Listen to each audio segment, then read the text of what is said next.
সুপ্রিয় দর্শক, যে এখান থেকে মুহূর্তে আমাদের আশা করি ভালো আছেন, ভালো থাকবেন রিপোর্ট আসছেন। আমি আজকে চলে আসলাম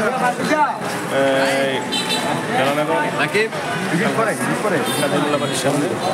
আপনারা জানেন এই রমজান মাসে ফিলিস্তিনি মুসলমানদের উপর যে গাজার বর্বরতা হামলা চালিয়েছে, তারই প্রতিবাদে আজকে সকল মুসলমান এক হয়ে নরসিংদী মডেল মসজিদ থেকে আপনার জেলখানা মোড় পর্যন্ত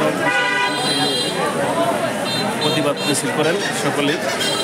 এই আমিও এতে অংশ নিয়েছি। আপনারা দেখতেছেন হাজার হাজার ছাত্র জনতা, ছাত্র শিবির আজকের এই মিছিলকে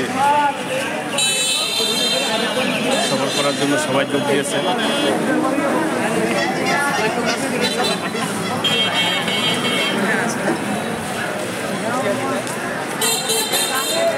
আপনারা অংশ নেবেন, যোগ দিবেন এমনটাই প্রত্যাশা। আওয়াজ তুলবেন। মুসলমানদের উপরে যে বর্বরতা হামলা হয়েছে, তীব্র নিন্দা প্রতিবাদ জানাচ্ছে।